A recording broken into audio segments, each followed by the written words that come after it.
So a sequence is a list of numbers, and a series is a sum of numbers, and then geometric is a sequence of numbers that uses multiplication to follow a certain pattern, also known as like the common ratio. And you can see in the example it multiplies by 2 each time, which is the common ratio. And then arithmetic is a sequence of numbers that uses addition to follow a certain pattern known as the common difference. And in this example, you can see that it adds by 4 each time, and 4 is the common difference.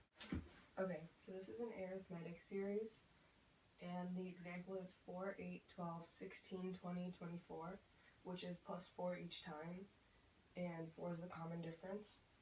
And the formula is Sn equals n, parentheses a1 plus an over 2 parentheses, and Sn is the sum, n is the number of terms, the a1 is the first term, and then an is the last term. And you would write Sn equals 6 because 6 is the number of terms, and you would put 4 for a1 because 4 is the first term, and 24 for an because it's the last term, and then divide and then do all the math, and the answer is 84. Okay, so this is arithmetic sequence, and the example is 4, 8, 12, 16, 20, 24, and the common difference is plus 4. And then the formula for this is an equals a1 plus n minus 1 times b, and an is the ending term, a1 is the starting term, n is the number of terms, and d is the common difference.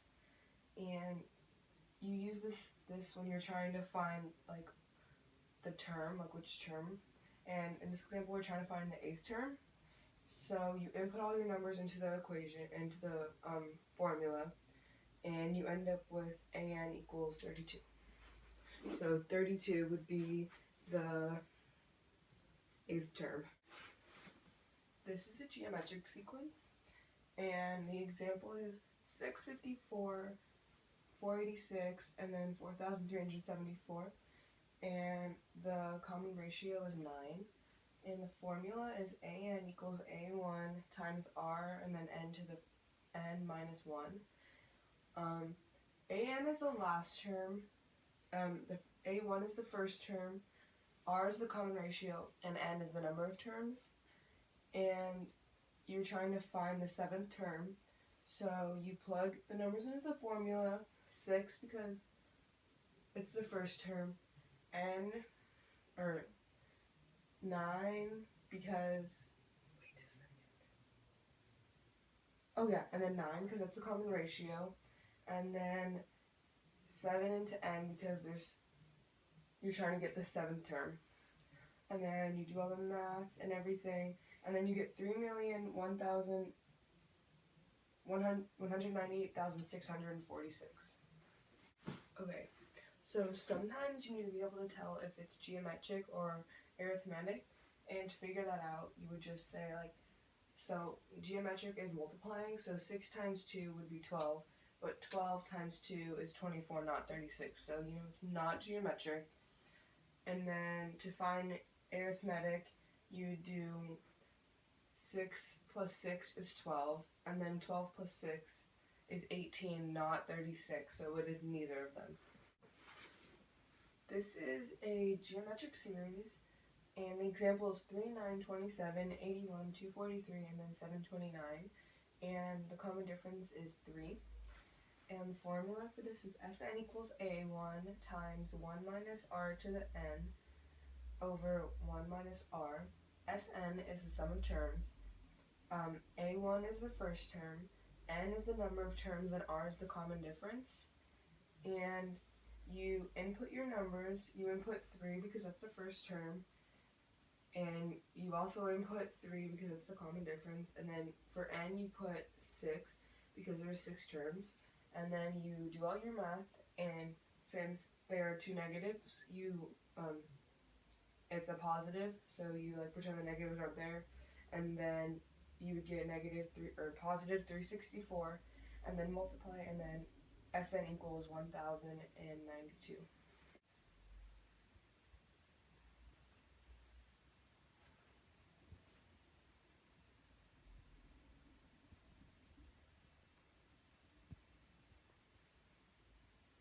Okay, so this is summation notation, and this is the sigma sign, and the number down here is the number that you start at, and the number up here is like the ending point where you should stop at, and then this is like the index of summation, or like the rule you need to follow.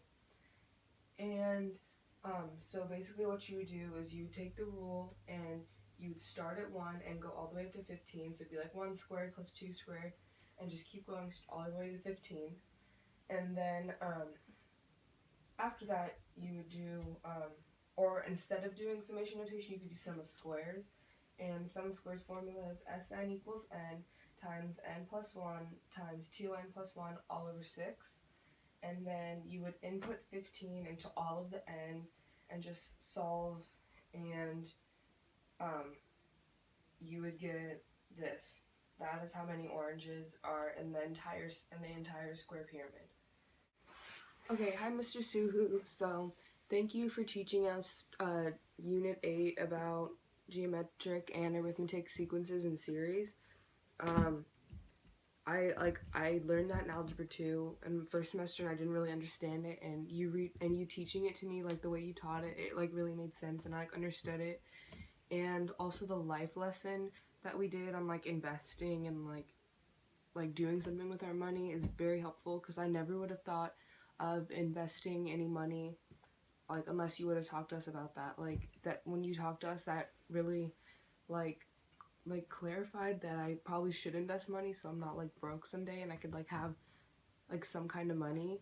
And I mean, I have a while before I can actually like invest, but when I am 18, I'm gonna invest a good amount of money so like in the future I could have money to spend, and I'm not gonna be like homeless and like no money and stuff.